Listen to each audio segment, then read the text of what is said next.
Confession is powerful. It sets us free, even when the truth chills us to the bone. Backhand index pointing right. Don't forget to subscribe to Tears and Truth for more real, raw, and emotional stories that reveal what most people hide. Candle. This story begins on a monsoon-soaked night in Bangalore. My name is Anjali Desai. I'm a 32-year-old nurse, born and raised in India but trained in the US, currently working in a high-end private hospital in Bangalore. I never believed in the supernatural. Ghosts were stories told to kids to make them behave. I used to laugh at my grandmother's tales of spirits wandering the banyan trees or lost souls crying near riverbanks.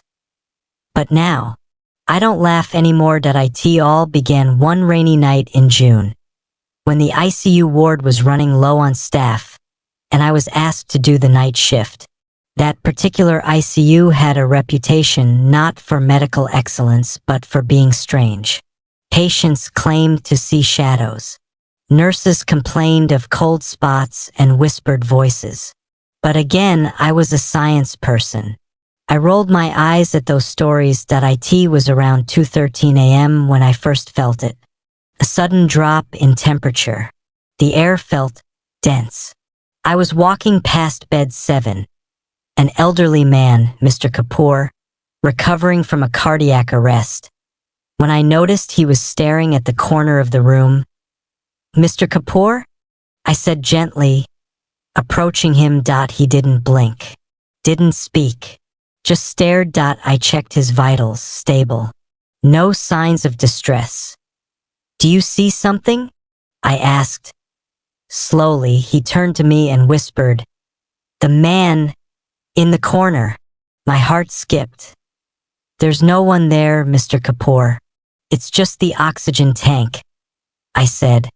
Forcing a smile, he shook his head. "No, he's waiting." "Who's waiting?" I asked, half humoring him. "The one who comes before the heart stops again." I left the room, slightly unnerved. Maybe it was the pain meds, or the hallucinations that often came with hypoxia. That's what I told myself. But then, it happened again the next night. A young girl, barely 19, who was in recovery after a car accident, started screaming in bed 3. "He's standing there," she shrieked. "He's staring at me." We rushed in, thinking she was having a seizure, but her vitals were normal. No fever, no neurological symptoms. When I asked what she saw, she described a shadow, tall, featureless, completely black, just watching her from the foot of her bed. Her description matched Mr. Kapoor's, almost word for word. Coincidence? That's what I told myself. Again, that's when my friend and fellow nurse, Mira, pulled me aside. "This has been happening for weeks," she said. "Always in the same rooms, always at night, and always before something goes wrong." I raised my eyebrows. "You believe in this ghost nonsense?" She didn't laugh. 2 nights ago, bed 3 saw the shadow. The patient died 12 hours later. Last week, same thing in bed 7. One of the nurses swore she saw it pass through the glass. I wanted to dismiss it all. I needed to dismiss it, but my gut told me something was wrong. That night, I stayed after my shift. I told myself I was just being cautious, professional. But really, I wanted to see it. I wanted to prove it wasn't real. I sat in the empty ICU break room, sipping lukewarm tea, glancing at the monitors outside. It was nearly 3 a.m. when the power flickered. Not enough to go out, just enough to cause the lights to hum oddly. That's when I saw a dot on the security monitor. In the live feed from bed 3, there was a figure, a shadow, not a glitch, not a smudge, a shape, still, dark, watching. I ran to the ICU. The room was empty. But the heart monitor next to the bed started beeping erratically. I felt a chill crawl up my spine. And for the first time in my life, I was afraid of the dark that I didn't sleep that day. I couldn't. My logical brain fought back with every excuse it could muster. Maybe it was a camera glitch, I told myself. Maybe a nurse walked by and the shadow was distorted. But deep down, I knew what I saw. That wasn't a person. It didn't move like a person. It didn't feel like a person. I returned to work that night, exhausted but wired. I needed answers. And as fate would have it, the ICU had just received a new patient, Mrs. Anita Rao, a 43-year-old software engineer from Hyderabad. She'd collapsed at her hotel with chest pain. Mild arrhythmia, but her tests looked good. She was alert, stable, and even cracking jokes. I was assigned to her care that night as I entered her room to check her for. She gave me a warm smile. "You look like you haven't slept, nurse," she said. I smiled back. "Rough shift." She tilted her head. "Do they still say this place is haunted?" My hands froze. "Excuse me?" She shrugged casually. "My cousin stayed here a year ago. Said weird things happened in the ICU. That people saw things. Shadows." I didn't reply. She leaned in slightly. "I don't believe in that stuff. But last night, I thought I saw someone standing behind the curtain. When I turned, no one was there." My blood turned cold. That was it. I couldn't just ignore it anymore. On my break, I went down to the security office. I had a good rapport with the night tech, Arvind, who always brought extra samosas. I offered him a coffee and asked if he could show me the CCTV recordings from last night's ICU footage. He hesitated. "You saw it too, huh?" I blinked. "Wait, you saw something?" He nodded. "It's happened before." I didn't want to say anything. Every time someone sees that shadow, something bad follows. Power flickers. Machines go haywire. Then someone codes. Together, we scrolled through the 2:56 a.m. timestamp. There it was again. A black silhouette, stationary, watching from the far corner of bed 3. It didn't move, but the heart monitor's readings began to spike as if reacting to it. I couldn't look away. "Can you zoom in?" I asked. He tried. The shape pixelated but remained clearly inhuman. No definition, no features, just darkness. It didn't reflect light the way a human body would. It absorbed it. I returned to the ICU just before 3 a.m. I walked to Mrs. Rao's bed. She was fast asleep. I checked her monitor, steady. I sighed in relief. But as I turned to leave, a low whisper brushed past my ear. "He's here." I froze. The voice wasn't hers. I looked around. No one was near. The hallway was empty. I ran to the break room, heart hammering. I felt ridiculous, but I couldn't help it. I called Mira. "Something's not right," I told her. "It's not just hallucinations. There's something in that ward." She didn't sound surprised. "I've been collecting stories from other nurses, even some doctors. It always happens after 2:30 a.m., always in the ICU, and always near someone who's about to die." "That's the thing," I said, voice shaking. "These people weren't dying. They were getting better." A pause. "Until they weren't," Mira whispered. That night, Mrs. Rao went into sudden cardiac arrest and a warning. No symptoms. Her vitals had been perfect just an hour earlier. We worked on her for 12 minutes. She didn't make it. The worst part? Her face, right before she flatlined. Her eyes snapped open wide, and she screamed one word, "Shadow!" The room went dead silent. Even the machines stopped beeping. I backed out slowly, heart racing. Suddenly, the ICU didn't feel like a hospital anymore. It felt like a hunting ground. and something was stalking its prey. 2 deaths in 1 week. Both patients had been recovering well. Both had seen him. By now, whispers had spread like wildfire. Nurses from the general ward were refusing ICU night shifts. Even the janitor, Ravi, who'd worked there for 12 years, asked to be transferred. "I've cleaned every floor in this hospital," he told me. "But only in the ICU do I mop footprints that come from nowhere." He wasn't lying. One night I stayed late again. I saw them myself, wet footprints leading out of bed 3. No patient had left the bed. No one had even entered. I called Mira again. She was off duty, but she agreed to come in. We sat in the empty hospital chapel, one of the only quiet places left untouched by strange energy. "I did some digging," she said, opening her notebook. "The ICU was built 10 years ago, but before that, it was the psychiatric wing." I raised my eyebrows, and there was a patient named Karthik Iyer, mid-30s, brilliant man, but diagnosed with paranoid schizophrenia. Claimed he could see death coming. I frowned. "What does that mean?" He told his doctors a shadow followed patients before they died. Said it whispered to him, told him things. The staff thought he was hallucinating, until 3 patients died suddenly, exactly as he predicted. I sat there, stunned. One night, Mira continued, he died by suicide. Slit his wrists and wrote in his own blood. He watches from the corners. He won't stop, even in death. That was 7 years ago. The old psychiatric records had been buried under hospital renovations and administration changes.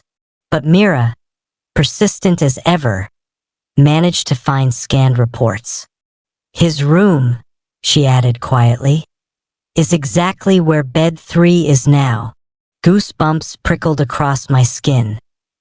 Suddenly, everything made a horrible kind of sense. The consistent timing, the shadow, the victim's visions. The entity wasn't just random. It was tied to that room. I didn't want to believe it. I needed science, but I was running out of explanations. That same night, a new patient arrived in bed 3. A little boy, Rohan, only 8 years old, suffering from complications after a near drowning. His parents were devastated. His father clutched my hands and said, "Please save him. He's our only child." The boy was stable, sedated, and responding well to treatment. But when I walked past his bed around 3 a.m., my skin froze. He was crying in his sleep. Whispering. I leaned closer. He said, "Don't let the man take me." I stepped back in shock. I checked the monitors. Steady. I looked around, empty hallway. But when I turned to leave, I caught something in my peripheral vision. A tall figure, standing inside the glass of the ICU doors. Like it was behind the glass itself, trapped in its reflection, watching me. No eyes, no face, just a dark outline. I blinked, and it was gone. I couldn't take it anymore. I called Rohan's parents at 3:15 a.m. I didn't know what I was doing. But something inside me screamed that I had to get him out of that bed. I told them it was for precautionary reasons and moved him to bed 9. They didn't argue. They were too worried to ask questions. Bed 3 stayed empty that night, and for the first time in over a month, no one died in the ICU. The next day, I checked the security footage. At 2:58 a.m., the shadow appeared in bed 3. But this time, it stood alone, waiting. But there was no one to take. Not that night. I had beaten him. Or so I thought, because that's when the nightmares started. After that night, I thought I had outsmarted it. The shadow, the curse, whatever he was. But instead of staying behind in the ICU, he followed me home. The nightmares began immediately. Every night at 3 a.m., I jolt awake, soaked in sweat.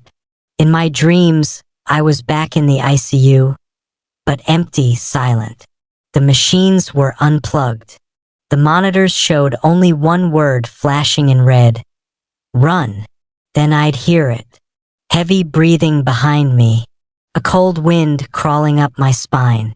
I tried to turn, but I never could. My limbs froze, my voice vanished, and then came the whisper, "You took him from me." I started dreading sleep. I stayed awake with lights on, TV blaring, chai in hand. But the dreams always found me. And I wasn't the only one. Mira confessed one morning she'd heard knocking at her window 3 nights in a row. At exactly 3:13 a.m. She lived on the 4th floor. No balcony. Ervind, the security tech, called in sick after finding every monitor in the ICU blinking code black at once. Even though there's no such alarm in the hospital system, we were unraveling. Slowly. Quietly. But no one could say it aloud. Because how do you tell people you're being haunted by death itself? I did what I never thought I'd do. I visited a temple priest. I didn't even tell my family. I couldn't risk sounding delusional. The priest, an old man with knowing eyes, didn't flinch when I told him everything. He only nodded. "There are spirits who don't leave," he said. "Not because they're evil, but because they think they have a purpose." I asked, "Why would this spirit want people dead?" The priest looked at me gravely. "Some souls are trapped in the moment of their own trauma. They don't know they're hurting others. They only know pain, and they repeat it." I asked if there was a way to stop it. "There may be," he said. "But first, you must speak to him." My blood ran cold. "Speak?" I asked. "To what? The shadow?" "Yes," the priest said. "He lingers because no one ever listened." The idea haunted me the whole day. But the guilt was worse. I had saved little Rohan. But what about Mrs. Rao? Or Mr. Kapoor? I had laughed at their fear. Dismissed it. I had failed them. So that night, I made a decision. I stayed alone in the ICU. I turned off the overhead lights. I sat in bed 3. And I waited. At exactly 3 a.m. The room changed. The air thickened. My ears rang. The heart monitors in the empty beds flickered to life. All of them, though no patients were hooked up. And then, the shadow appeared. He didn't walk in. He was just there. Across from me. Watching. My mouth went dry. I forced myself to speak. "What do you want?" I asked. No response. "Why are you here?" "Nothing." I gathered my courage. "Is your name Karthik?" That's when it moved. Not toward me, but behind me. I felt breath on my neck. But I didn't turn. "I know what they did to you," I whispered. "You were scared. They didn't believe you. I didn't either. I'm sorry." The silence was thick. I felt a presence.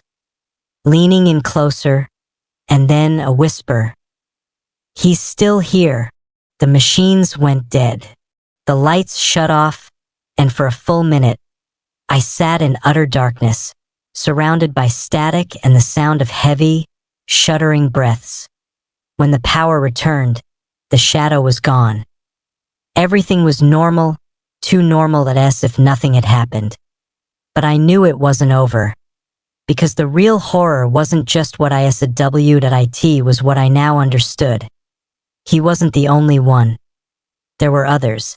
And the ICU was just the beginning. I didn't speak of that night to anyone, not even Mira.